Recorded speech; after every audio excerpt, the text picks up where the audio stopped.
নমস্কার। বড়দের আর ছোটদের ভালোবাসা। আজকে আমি একটা কবিতা নিয়ে এসেছি, পুরনো দিনের পিয়ন। আগে রাস্তাঘাটে আমরা যে পিয়নকে দেখতাম, ব্যাগ কাঁধে নিয়ে যেত বাড়ি বাড়ি ছোটবেলায়, সেই তাদেরকে নিয়েই আজকের কবিতা।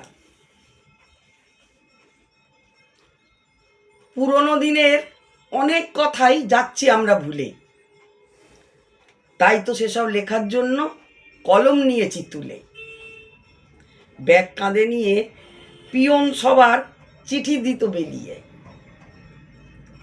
এখন আর কেউ চিঠি লেখে না কো, পিয়ন গেছে হারিয়ে। মনের কথা আজ আর কেউ লেখে না চিঠিতে, মোবাইলে দেয় বলে। বন্ধ করলেই মোবাইল থেকে কথাগুলো যায় চলে। চিঠির কথা যায় না কো মুছে, চিঠির কথা যায় না কো মুছে, মনে দাগ কেটে রাখে। মন খারাপ হলে পুরনো চিঠিটাই বারে বারে খুলে দেখে। বিদেশে যদি থাকতো ছেলে, মা থাকতো চিঠির আশায়। বিদেশে যদি থাকতো ছেলে, মা থাকতো চিঠির আশায়।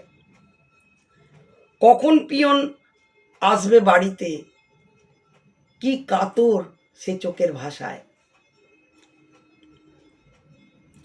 চাকরির খবরও আসতো চিঠিতে, ইন্টারভিউ হবে কবে।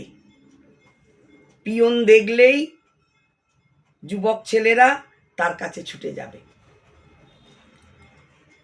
এখন পাড়ায় পিয়ন ঢোকে না, সব হয় অনলাইনে।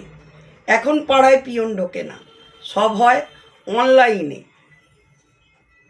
চিঠির চেয়ে ফোনের তথ্য কাজ হয়ে যায় আইনে।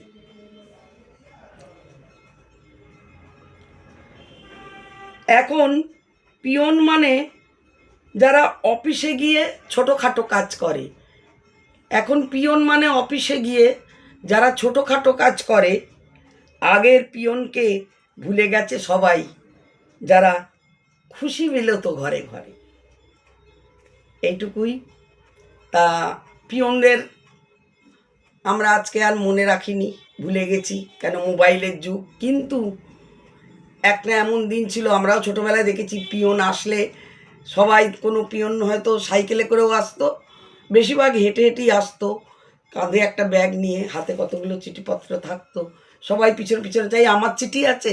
ও বলতো, কী গো, আমার বাড়িতে আসবে নাকি? যে বাড়িতে ঢুকতো সেই বাড়িতে হই হই পড়ে যেত, পিয়ন এসেছে, এই ভালো খবর এসছে।